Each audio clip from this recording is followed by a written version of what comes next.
Welcome to The Prize Inside. The Prize Inside. A chiropractor's journey in everyday holistic health and vitality. Here, your host, Dr. Jeremy Myers, delves into the remarkable journeys of everyday people who have embraced the path to health and healing. Through his practice, Dr. Jeremy encounters inspiring stories of profound transformation and the power of true healing within each of us. Stay tuned as we discuss various holistic topics and unlock the healing potential that lies within us all. Join us as we explore the prize inside, looking at holistic health and extraordinary human potential. Hi there. Hi there.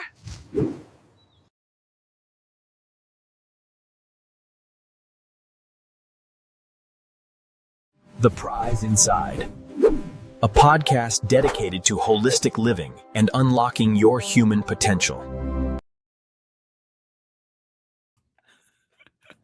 I knew you'd love that. I knew.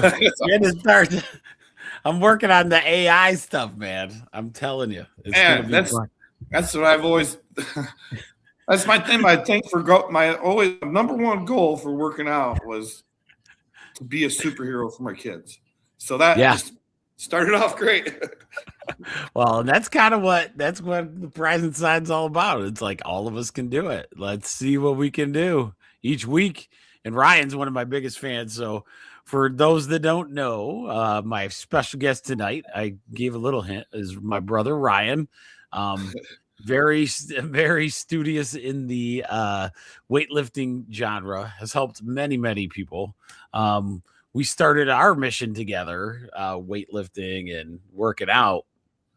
Instead of, it was a positive aspect, and we found that you could do a whole bunch of stuff that doesn't lead to great success, right? But when you get into something that you can just be so successful at, and like anybody can do it. So I'm so pumped about tonight.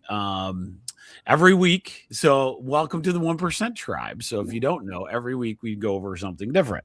So we go over herbal nutrition stuff. 1 week we do thoughts, let's say mental health. Yeah. Like in the sense of this is what tonight is. And then we'll go over like different physical conditions. So tonight's about fuel the fire, workout mindset mastery. And so I put together a little thing so it kind of guides Ryan and I, because if you want to meet two squirrels put in a cage and try to have them have a conversation, it's me and him. Well, that's a great time of year, Jeremy, too, to have this conversation, because it's like right at the beginning of the year. This is like week 2 of everybody's New Year's resolution. So this is great. Here's the stat. Here's the stat. Ready? Everybody's given up already. Yeah, 2 weeks. Yeah, it's like if you did have the workout one, it's over. Like everybody's given up. It's done. Yeah, you got a membership still. It's still good. Well, think about it. Like Ryan, you go to a gym, right? Yeah, YMCA. Yeah, so I have my own workout area here in a barn, but every time that first 2 weeks. What did you say? Kelly's workout area is basically right behind me. Oh, that's cool. Yeah. Just here in the house. I mean, she got a bench and stuff. But Kelly, we got to get her on sometime. She was gonna want to, but she said she don't look good on camera. So she's watching. Oh, whatever. She's got a phenomenal. She had her story on working out was awesome. She's been she's been really studying foods and stuff too lately. And she's got goals, right? So she's been trying to achieve those goals through different methods too, and she's actually been doing really well at her research and stuff. So absolutely, I want here to talk to her about some of the different things she's been doing holistically. Yeah, absolutely. One of these times we'll have to do that, because it's just been doing a lot with the skin and stuff, and holistic skincare and stuff. So really, So it might be good something to talk to her about, and different like face yoga, some different stuff like that. That's cool. I know, I might need some here shortly, because Man, I am looking old. Well, you are old. It's just the way it is. It's just so old. It's like not 50 break yet. yourself. Yeah. Rach, Ryan has 50 this year. Are you? What, you're not 50 yet. Right? So you're not. It's in a month. I am. You're gonna be 50. Yeah. And so for my 50th, we're going. Rachel and I did hiking in Hocking Hills last year. She turned 50, so it's my turn to turn 50, and we're doing it up in the UP when it gets in like May. So nice. We're pretty pumped. The hiking thing, and having kids that can like hang. You know what I mean? You don't have to do all that other stuff. We can make a trip like this. And we had such a blast in Hocking Hills. We thought, oh man, what are we doing? Kind of thing. But we did I think it was 8 different hikes, and they were all like perfect, right? So you don't do anything crazy, you're forced a couple times, but as you go, you get to see all the nature, and it makes a vacation so different because you're tired, but you're looking for the dinner time. You're so excited. And then you get to talk about the hikes. It's pretty cool. So yeah. So let's start the presentation. But here's how we're going to do this tonight with Ryan. What I want to do is I want to have him chime in. We have some cool things I want to go over in this workout mindset mastery. It's time. Let's start going after it, right? So in January is when everybody falls off at the end of the January. So these are the mindset tools, and I want to hear his, as we go as well. So these are just some ideas, but I want you to add them. So here is our little notes. All right, here we go. So fuel the fire, workout mindset mastery. So what we're going to go over tonight is this. Today, we're going to go through everything, trying to find the best version of ourselves. Right. And we're going to use visualization and mental wording. We're using mental thoughts to do this. Okay. So one of the things is we way overthink the room when it comes to these things. And it's all about the mindset. It always has been. And so that's what we're going to go over tonight. So our first thing is, this is what I want to read to you guys. Here are 3 unbreakable mental triggers that elite performers and consistent everyday warriors use to flip the switch from I don't feel like it into watch me destroy this set. These are battle tested, simple to activate, and designed to override low motivation in seconds. Okay. So tonight is about that. I always tell my girls think it's the funniest thing right now. And I'm working about 6 days a week doing some weightlifting, cardio, all that stuff. But every time the problem I have is I'm in a barn, right? And it's chilly out. So I have to kind of bundle myself up to go out there. I have heat out there, but to motivate myself, and it's usually at 6 or 7 at night.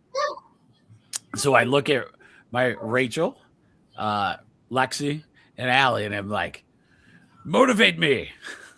And they go, get out there, dummy. And then I'm like, okay, that's perfect. And so they'll throw me out into the woods, and sometimes you just need that.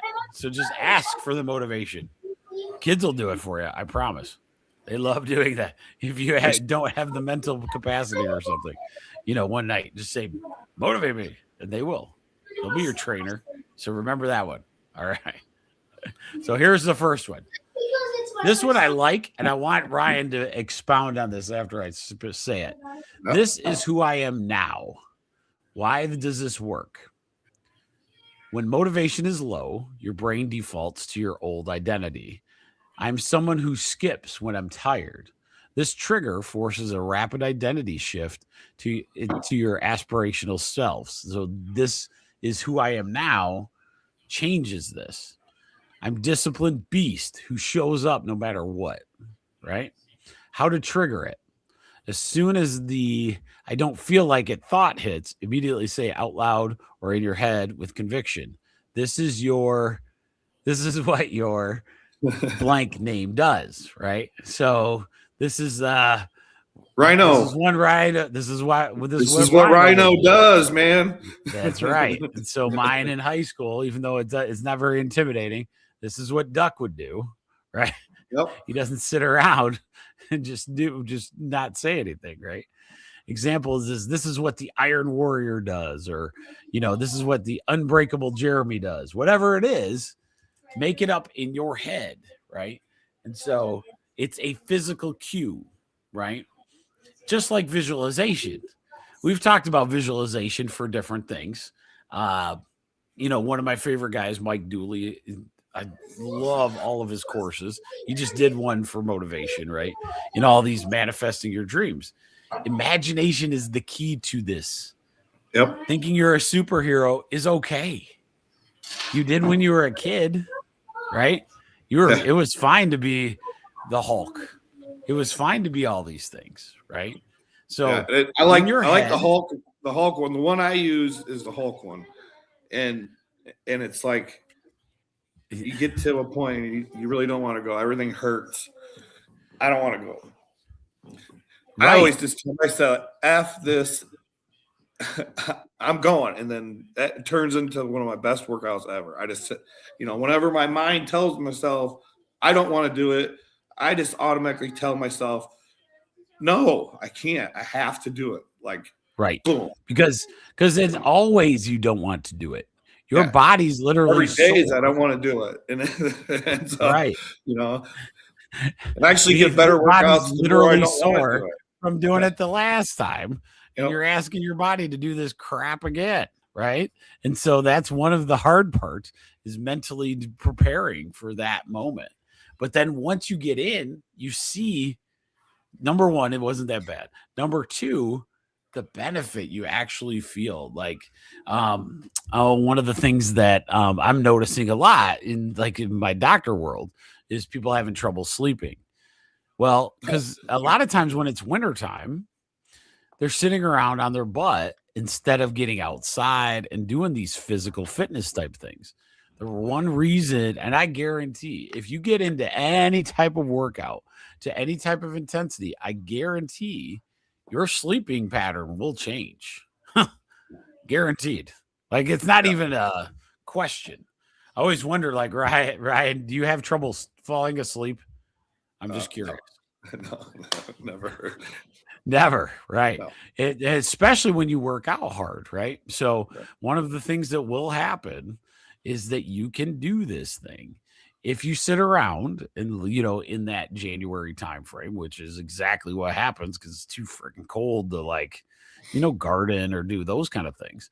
Do some kind of workout. Your muscles will beg for that sleeping, and it'll give you a little motivation to do that. I'll tell you what, though, if you can motivate yourself and do a little bit of something outside, your body's going to work 3 times as hard to keep yourself warm to do it. So you're even extra tired doing it. So right.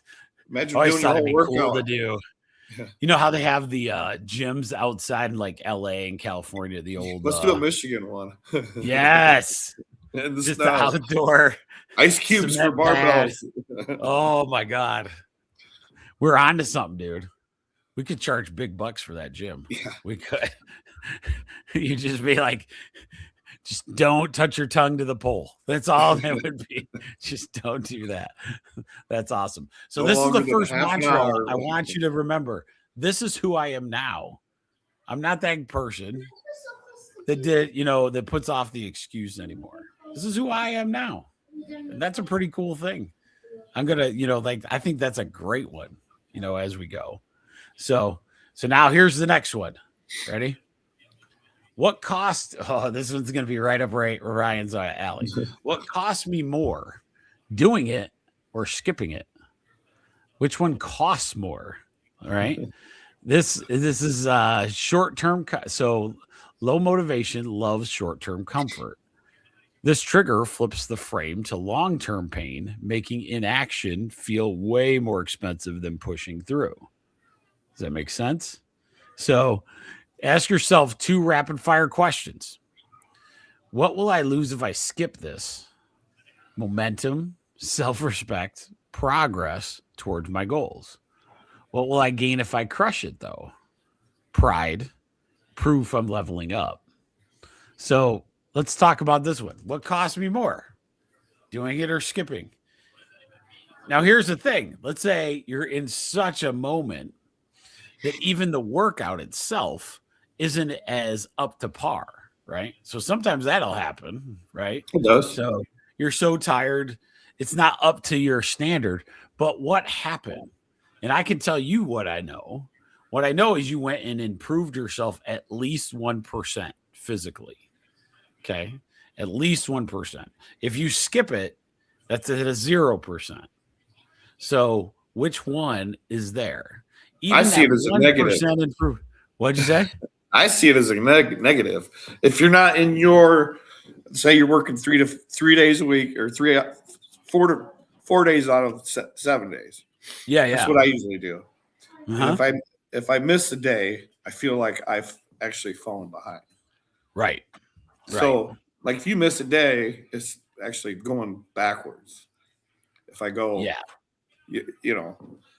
Right. But that's the thing. The workouts itself, though, I think you're gonna. I do believe you in that, though. That if you can make it up in those other days, if you can motivate yourself to reach better goals, right? In those 3 days, if you miss that, one of the biggest keys, though, Ryan, I tell you this right now, is the guilt. So, like when people miss a day, how do you get over the guilt? Okay, let's say you couldn't do it for a week. Do you have a guilt moment? Or are you like losing it and like you get depressed, man? Yeah. Seriously. Well, you do. Well, what if you miss a week? What happens? Let's say you go on vacation. You depressed while you're on vacation? Not on vacation, though. But if I'm stuck at home, like not doing something, and I got forced, like say if I got injured and I couldn't go. Oh, yeah. What do you do there? You going nuts? I go nuts. Right. And so that's something we all got to work on, right? I would probably adapt, like for if I got injured, like my leg or something, I would go still to the gym and do things around that. Exactly. Working. So because most people, one of the things they get out of the gym stuff is because of guilt. Is because they missed 2 weeks or 3, and all of a sudden they think, "Oh, I'm a loser." I'm like, that's if you're gonna work out for your lifetime, 1 day is not that big a deal, essentially, right? No. So like if you can understand that habit over time is just gonna be who you are forever, you know what I mean? That's the thing. It's who I am now. If this like not that skipping is good, obviously, but you'll gain more by going than costing you, right? Especially if you have the opportunity. If you skip for legitimate reasons, yes. Yes. There you go. You got your right. Yeah. It's got to be a legit reason. If you skip because you're feeling lazy, there's no reason for it. It's not who you are. Yes. And that's why you got to see what happens. You got to tell yourself, if I skip this, will it, cost, what's it going to cost me? What is that difference? So I like that. What costs me more, skipping it or doing it? Right. And that goes with your goals too. So if you're saying you are a pro athlete at something and you are, you're going 5 days a week, 2 hours a day, twice a day or something, doing different things. And, you skip a day, that's really going to actually hurt you because that's what your goal is. Sure. But if you're you're right on it. I'm just saying, like the intensity of the workouts and how hard you want to push yourself to reach those goals. Really, I don't know what. Keep talking. I got you. So one of the things that you do that's different than a lot of people in the gym is, and I was showing my daughter Allie this exact thing. When you're in the gym, it's not just about showing up to the gym and doing the exercises. Yes. There are actual goals per exercise that you're going for. Okay. So each of those exercises, like tonight I do arms and triceps today, right? I was telling Ryan, one of his buddies he knows, I play hoops with him. I'm like the old guy that goes there though.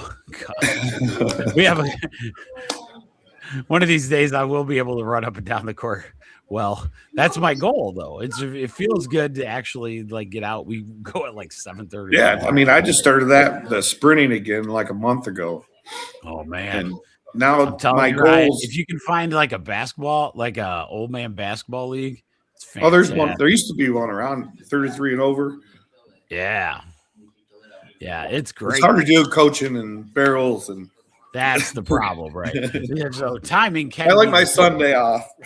Yes. Well, that's the nice thing is like the value of recording your results per workout per exercise is huge. A lot of people don't do that actually. Like going in. I don't record it. I just remember it. I mean, I think it's crazy what you do now, but you recorded it in the beginning. Huh? Yeah. I still use note cards. And move up, scale it up because I know you somehow remember, but you remember all the weight. So mine are different, like in the sense of like. Our goals are different too. So I'm like my workout will consist of the first exercise being the strength part. And right. Keep talking. What's that? Keep talking. I want to hear it. All right. So hear your workout is different. Your workout is strength part, and you work on getting powerful with that part of that workout. So you're working on. What does that mean? So give me an example on a work exercise. So you go to the gym. What's your first move on chest day? It would be bench press or an incline press. Okay. Dumbbells or any kind of chest press, but it's got to be a free weight. And you warm up, and then I do on high rep days I'll do a challenge for myself and do the NFL combine. So I'll do 225 and I'll try to do it as many times as I can. After one set of warm up, people think I'm nuts for doing it because it totally can ruin your rest of your workout only if you let it. Right. So, but I love this. This is why you gain so much though. So one of the things he does is on each day, he actually does a failure set. So like when he gets in there, let's say it's bicep curl day. Okay. Now tell me if I'm wrong on this. So he does a warm up, whatever. And then he gets to his main strength lift. And let's say he's doing bicep curls. So he's going to go till failure and heavy as best he can, right? And he's going to do one. Not with arms. I don't necessarily do that with arms. I go with reps with arms because that would have been like the bodybuilder workout. Yeah, true. Arms, okay. So let's use it as an example right now. So you would go till failure on that one. Yeah. And either way, I mean, go to weight or reps because you got 1 week where you do a lot of reps. 1 week you can do weight. Either way, you're failing, and either way, you're building muscle. Right. No, you can. So now, what do you do after that? Let's say So do you do bench? So you do bench until failure. Okay, whatever that is. Right. Yep. Then what's next? Are you still doing chest work, or what do you do? Yeah. I still do chest work, but then I'll do it like the HIIT. It's not really HIIT, but it's 2, 3, 4 different exercises all at once. I am that guy that is like a CrossFitter going across, doing a set of flies and then doing a set of machine press. Oh, I see what you're saying. Incline, I'll do how many sets do you do? Huh? Yeah. I'll usually do 4 rounds. 4 rounds. Okay. 4 rounds. Try to get in like 8 exercises after that main lift. Okay. So sometimes I'll do 2 to 4 exercises within, a round of flies and decline and push-ups. Just the more things I can incorporate. I see that as my goal is if I can add an exercise, like say, hey, 10 push-ups after every set, I'll try to do that. if I feel like it. But a Right, lot of times it's, you know, just trying to do it with the weight. You push it with the weight, but if you want to push it with the reps or for the intensity, then add more exercises, add more reps, add more weight. So there's like there are all kinds of things you can do to make your workouts better. Not just weight, not just reps. It's, you know, add more exercises, add less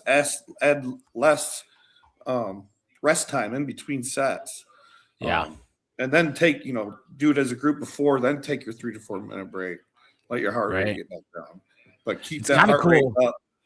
Yeah. While you're going through. Right.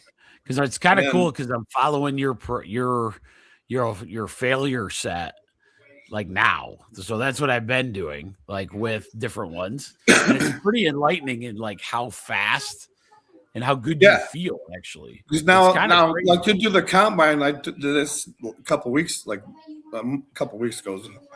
maybe a month. But I did the combine, and then you do, you know, try to do another. What he's talking about with the NFL combine, they do like 225 what I got on your bench and see how many times they can do it, right? And it's like ridiculous, half these guys. But it's like it's 32. about the same rate. Yeah, I got like 32 or something like that last time I did it. I think my best that's like, pretty good. That's pretty good. I think my best was like 41 or something. I don't want to brag. Dang, that's awesome, man. But no, then you continue the next set, like do another 2 or 3 sets after that with that if you can. Right. You know, but you've already hit fail. See, what's cool about you is it's called, like, in business they call it fail fast. So like you've already failed. You've already done a failure point, right?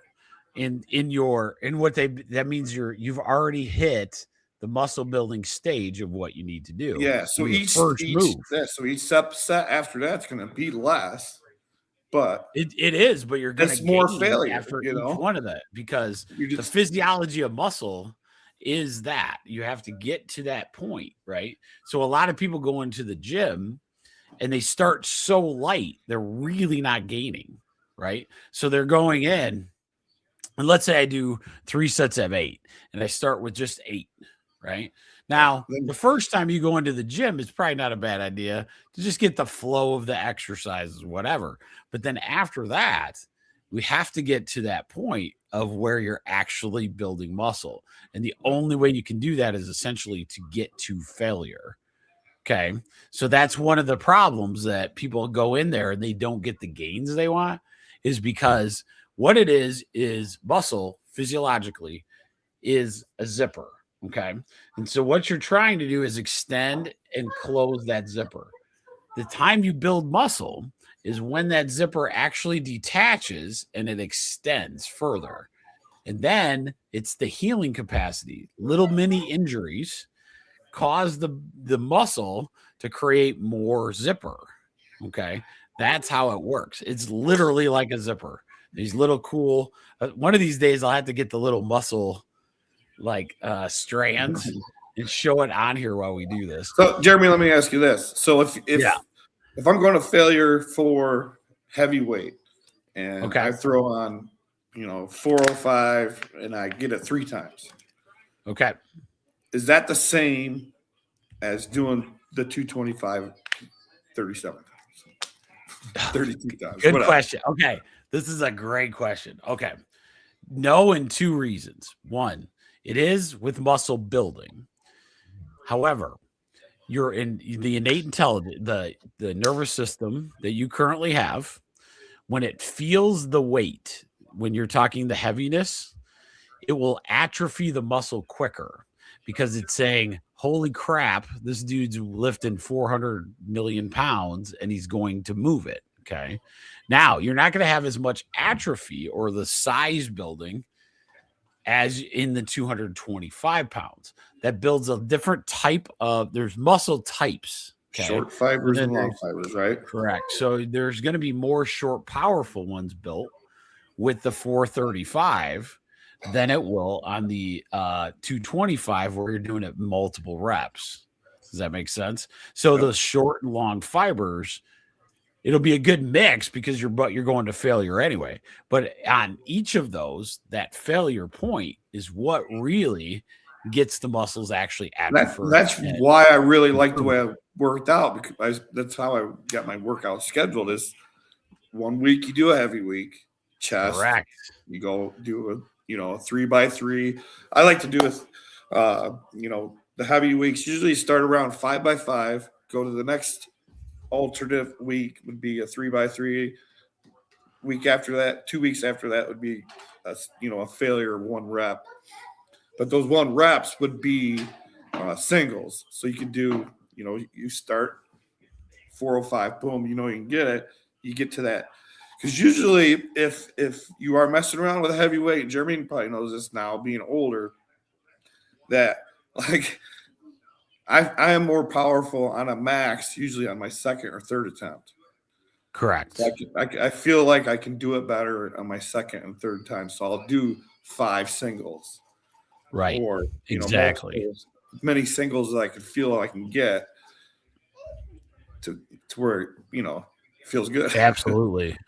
Yeah. And I think that actually goes well for any age, actually. It's just when you're talking, it's hard to warm up for that beginning for the max.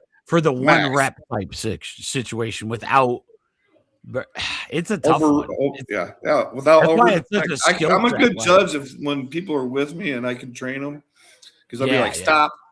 I'll tell them, because I can see how you're struggling, and then I'll tell them, hey, all right, rack it. And then usually I'm a great judgment at that. And then they're like, boom, they get the heaviest weight they ever did, because I'm sitting there watching them, judging them. Because on those warm-ups, you're not wanting to go to failure. You're wanting correct. And sometimes you don't have to go. Here's one of the big things. This is a true thing as we age too. And a lot of my bodybuilders I take care of know this. Going to full extension, I know this is going to drive Ryan nuts, but you don't have to do that to get the actual muscle. And so a lot of times what happens is like that is such a thing on your joints necessary. It can be, if you do it a lot. But if you're changing it up all the time, a lot of times you're not going to have to worry about that. But sometimes you can the change too on the multiple reps that I think benefits you the most. Is like the change in motion of your muscles, like relaxed, tight, boom, boom, boom, boom, Exactly. Well, and locking out, let's say. So let's say locking out, getting past 90 in a squat, all of those things, they're great, but unless you're a pro athlete, try to stay away from the things that can put those joints in torsion. You can do it for a lot longer period of time. Right. And like the one thing I've always said too is high intensity, high impact, explosive movements build more muscle. So if you're pushing it off your chest harder, the faster you push it, the more endorphins your body releases. So like high intensity, like box jumps are great. Things that force you to use your all basically. You get the best. Yeah. Oh, I found a good video, Ryan. Hang on. I'll show you how these going over number 3 still too. We got like a half hour into this. I know. Oh yeah. We should go to the next one, should we? All right, here we go. So let's go to the next one. See it done, feel it won. I like that. So see it done, feel it won. Why this works is your brain can't distinguish vividly from imagined success from real experience. It releases dopamine and adrenaline, and just seeing seeing yourself crush it. So how do you do this? Okay. So instead of telling yourself you're not going to do it, I'm going to visualize I actually did it already. I'm going to actually visualize I did the workout already. What happens? Visualization will take you into the gym much, much easier. Your body's denial of that goes in there. So this is how to trigger it. So you close your eyes for 5 to 10 seconds and you play a mental movie.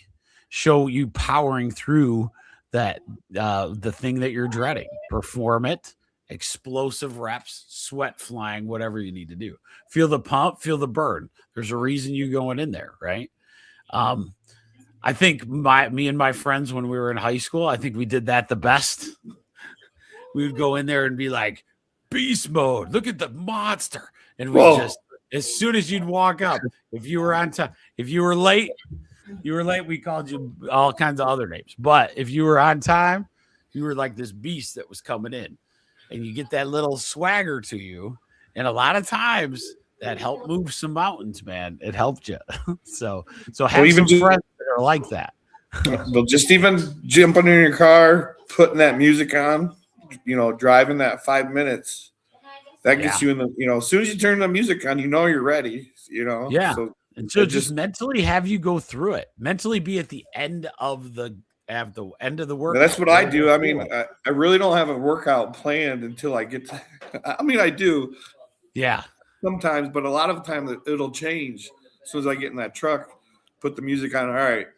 I thought I was just going to go through the motions today. I'm not. I'm going to.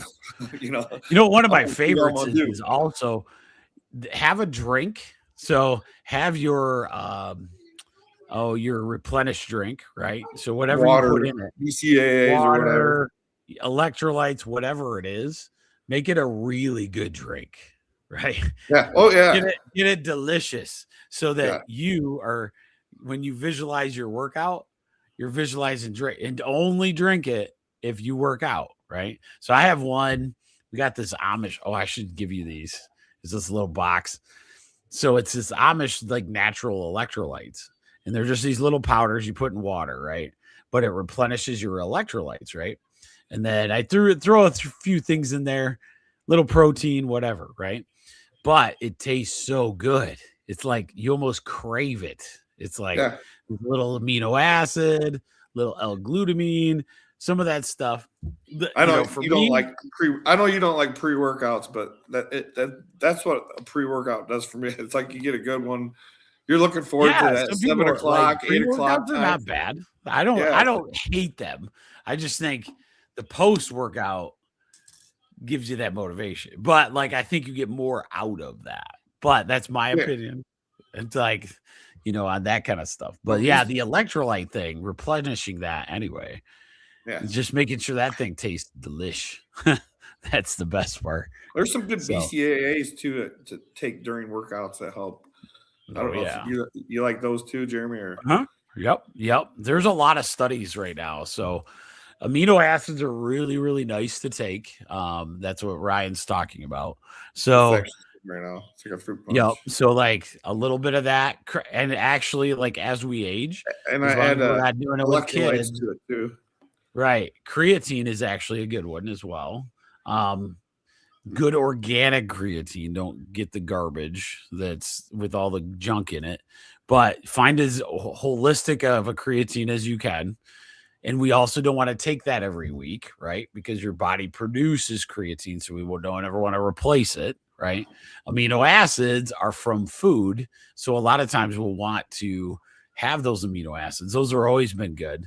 The problem with most of them, we got too much sugar in it, right? Yeah. So we got too much fake sugar crap, and that's one of the problems with a lot of the ones that taste good, right? So you just got to constantly find the right ones, get as little sugar in there as you possibly can, because you want the inflammation, the natural process of your workout, to be just your soreness of your muscles, not a bunch of inflammation from like the fake sugar you just ate.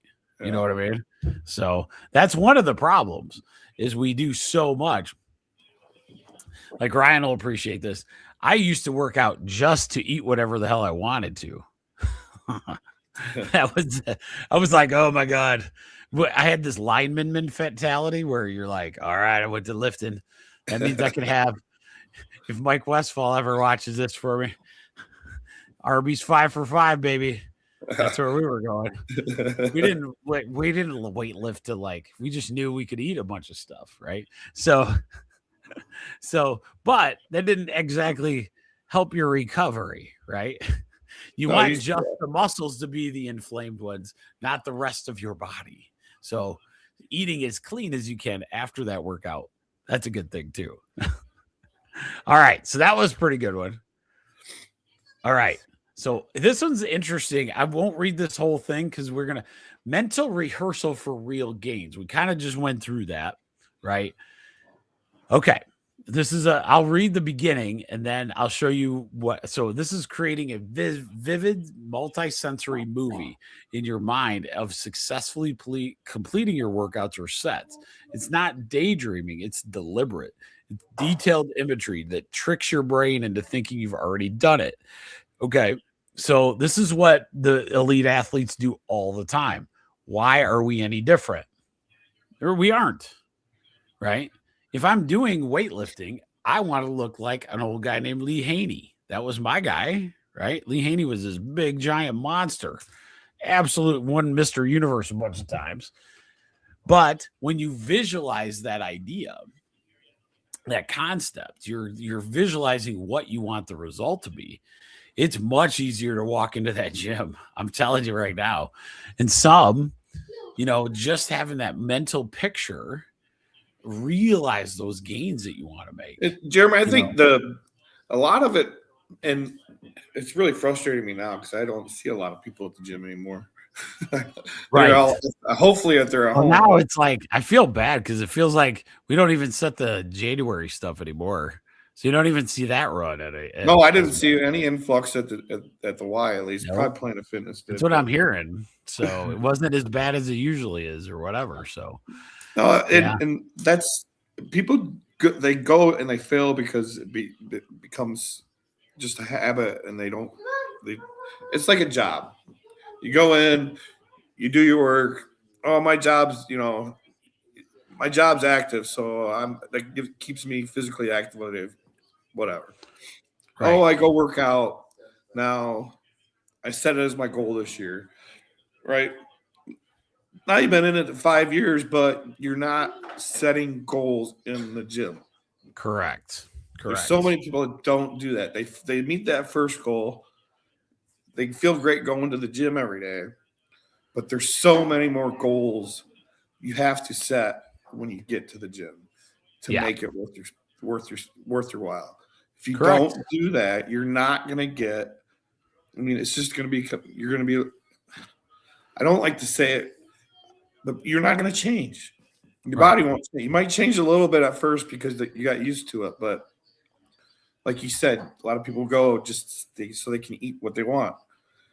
So if you do that, you work out, and you're older, and you work out so you can eat what you want. Your body's not going to change unless you push it further than you think. You're hitting perfect right there.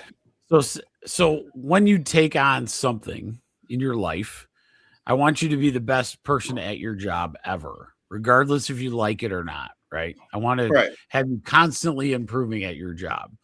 I want you constantly improving at your relationship. I want you to constantly improve in your financial decisions, right? I don't want this with what is the difference? Friends, all my relatives, all my family, they should be thinking like this all the time with everything in their life. Yes. Your kids, everybody should be constantly improving anything you put your mind to. And the gym is no different. But the gym, I've noticed the workout piece is probably the worst one that no one does a lot of self-improvement on, right? It is because our focus isn't on the self-improvement of the whole. It's for this one tangible goal, or it's this one weight loss goal, or it's this one, I'm going to work out just to make sure I can eat the same thing that put me in a bad position, right? So these are like, it's almost like going to church. I'm going to say this because we're Catholic, so it's fine.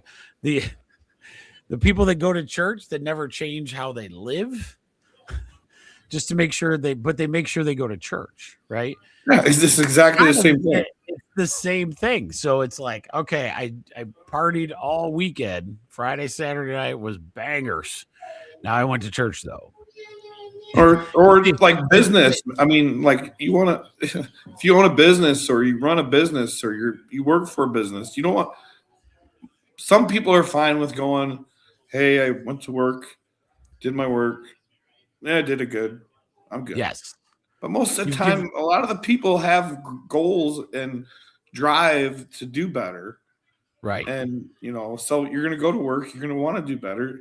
You want to overachieve so you can get better pay, get, better positions. Improve the business. Because the more you value those things, and it's no different on each of these things. The problem is we run through life hoping that we never do that self-improvement aspect, which is kind of crazy, but it's true.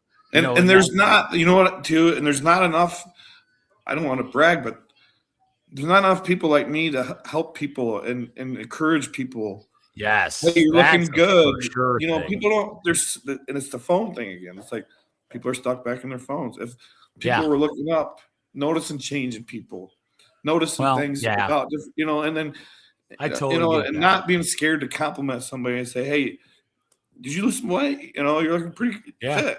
Those things help tremendously other people. Oh my gosh. You just hit on probably the number one thing that if you could figure it out is like, I'm serious. We've become so despondent to others, like where it's we're not a community anymore. There's not the pull. There is some, right? Yeah. But for the most part, it's just not that way. I remember going, and the reason I got into weightlifting so much is I had so much respect for, we had a Y Center in Battle Creek, and we had this tiny little gym. And I was so impressed with the guys that kept showing up there, and you could ask them any question you wanted. And what was kind of cool was it was such a small gym that you had to wait for things. Like I never forget waiting for this monster guy on leg press. And he was there every time I was there. I mean, this guy was huge, like just weightlifting every time. And I could ask him any question. Later, 6 years later, every time we'd say hi to each other. We didn't even know each other's name until I found out he was an ER doctor. That was hilarious. Like I had no idea until my buddy told me his last name. I don't even ask names when I'd be at a gym or, and part of me wants to go back to the gym because of that. I have my barn and it's gorgeous. Like I get to work out on my own and all my music's playing, those kind of things. But you do miss that aspect of things where you miss it's missing in society working out with altogether. That's why. Yeah. Right. So that might be a thing. I might do this summer. Get back into the gym with those because I'll meet some people, and of course me, so I'll talk to you. You just got to be able to know when not to talk so much, Jeremy. So I talk until you get in trouble. You don't want to get I talk until I don't have to do it. It's the exact thing. It's like finding ways out of it. There's a lot of people that do that too. Yes. So this is your inner coach on demand, right? So you want to give deliberate dialogue, like we've talked about, saying short, positive, commanding phrases. Like this works when you start giving yourself self-motivation, even though it sounds like you're talking to yourself. That's an easy one, boom, like that kind of thing. Especially if I hit the gains I want to in an exercise. When I was doing high intensity workouts and it was different all the time, I liked it a lot. I still do. And I'll do that every 3 months. So like I switch it. So I go weightlifting for a quarter of the year and I'll switch it to high intensity, like in the summer, typically. And then I'll go back to weightlifting. So I'll switch what I'm doing just to keep that flow going. But one of my favorite things is when you complete something, actually give yourself a fist pump, dudes and ladies. Yeah. Fist pump that. Don't get off of there and be like, okay, well, it doesn't matter. If it was easy your last set and you got the last one, then, well, Ryan would burn it out beyond the last one that you were requiring, which is actually the very good move. But give yourself the high five. Do it. So I just want to go over the sprint one just for everybody, just so we can. Oh yeah. Let's talk about that. This is new for you, right now. No, I did it last year, and this year I got some really weird results. Okay. Yeah, talk. I gained 10 pounds. Interesting. Okay. I mean, I'm like pretty low on body fat anyway, but Right. So you start on a treadmill.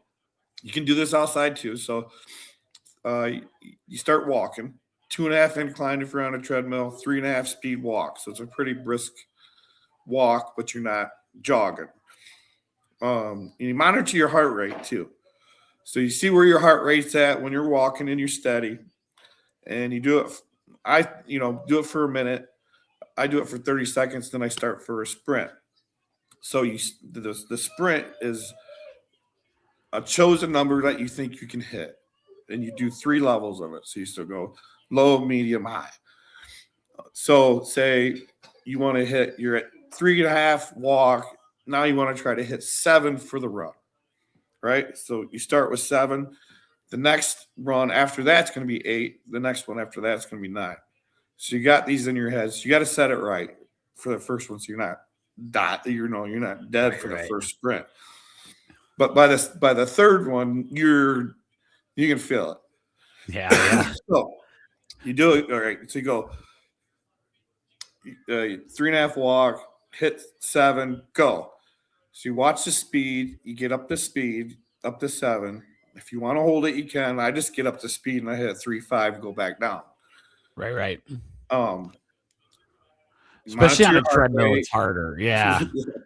You're supposed to monitor your heart rate, but now I've been doing on chest days. I do 10 push-ups or 20 push-ups right through the sprint. Throw the whatever was in my legs, all that blood up into my chest. You wouldn't believe how easy those push-ups are, Jeremy. After doing like a killer bench day or chest workout, I was like, I'm gonna be dead doing these push-ups, but all of a sudden I'm whipping out 25 push-ups right after a sprint like nothing. So get back on there, I walk, monitor my heart rate. Now my heart, everybody's different. Mine was like 120. It dropped down to, that would be my trigger to go back up. Now it's like at 110 after doing it for like 2 months. Mm-hmm. So it drops down to 110. And then I know it's time to go do the next sprint. So I hit 8, go up to the sprint. Okay. As soon as the meter hits 8, I hit 3.5 and then come back down, get to the 3.5, jump down, do 20 push-ups, get back up, walk, monitor my heart rate till it gets to that 110 again. Dang. And then go to 9. Okay. Now you feel like you're gonna pee your pants because you just did 9. Yep. You do 20 push-ups and then you're back down that first, back to 7 again. So you do 7, 8, 9. And that second round is way easier. But when you're done, you're sweatier than heck. You've ran a mile. Yep. And you've done about 100 push-ups in about 15 minutes. That's awesome. For those that are listening, that's like, if you look up what he just did is called, it's essentially Tabata but it's, he made it different. So Tabata is like that. It's like bursts of energy like that. But he added in push-ups, which I think is so freaking cool. So like back day, I'll do pull-ups. I'll do pull-ups, 10 pull-ups after my sprint. Get back on the treadmill. Leg day, I'll either do 10 box jumps or 10 standing squats, 10 or 20. Standing squats are pretty easy. So right. Just do standing squats off the treadmill. Oh yeah. And you don't have to do the treadmill until you do it outside. You walk, monitor your heart rate with your watch if you got it. Yep. Go boom, sprint.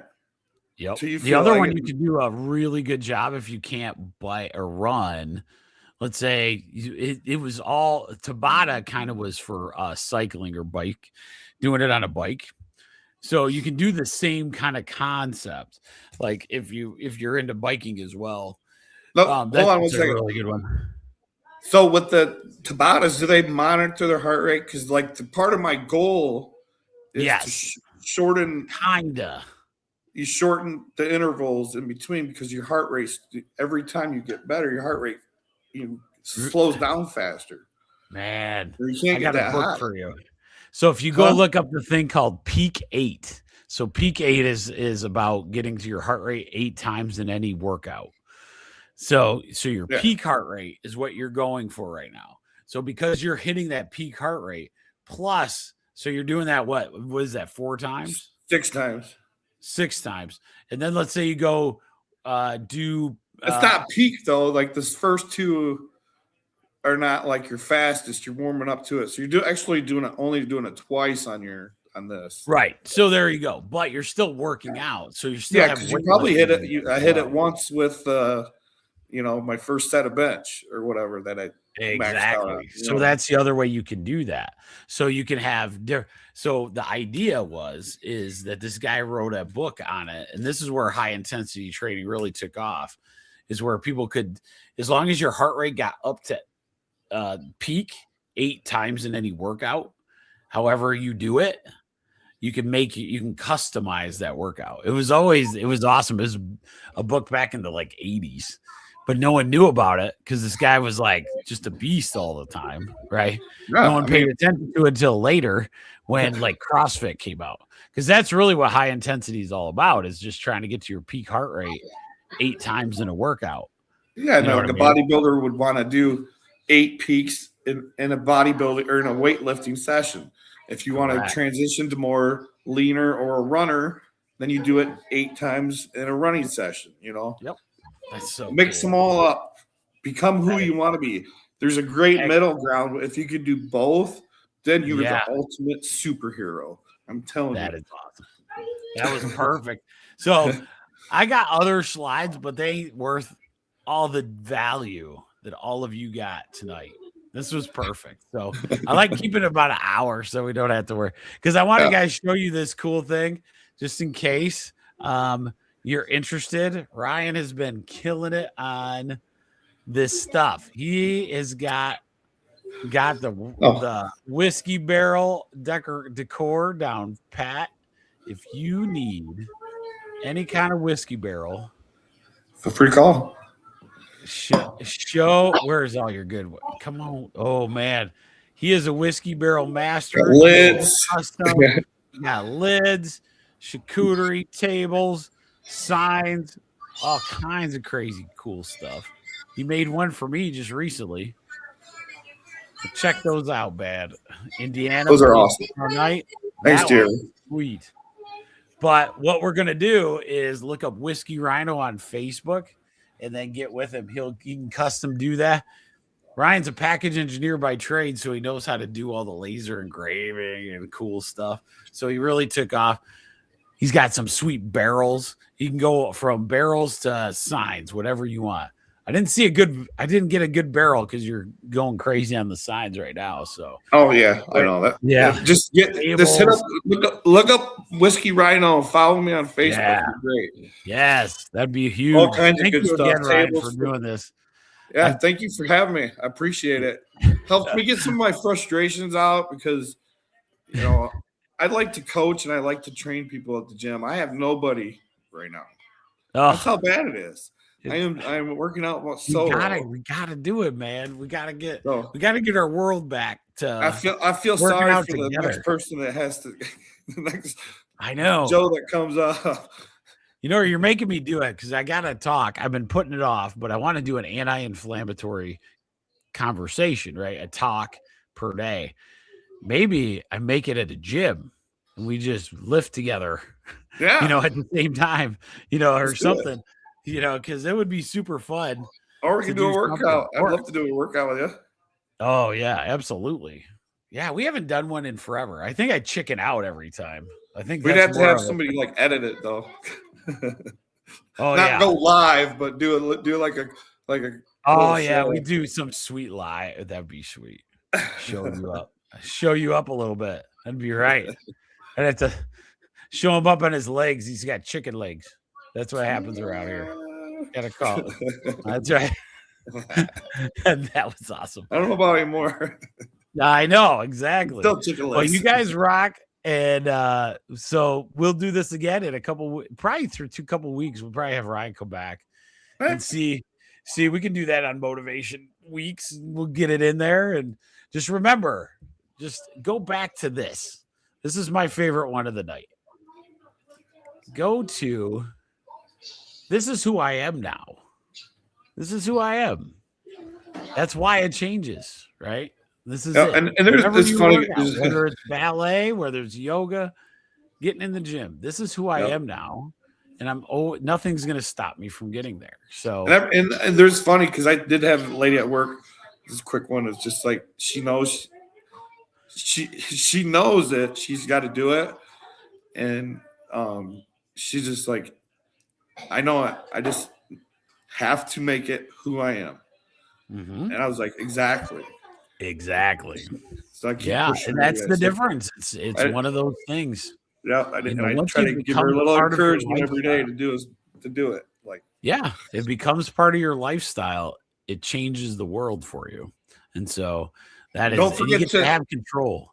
Yeah, don't forget to encourage your fellow workouters because it helps. That is so true. So true.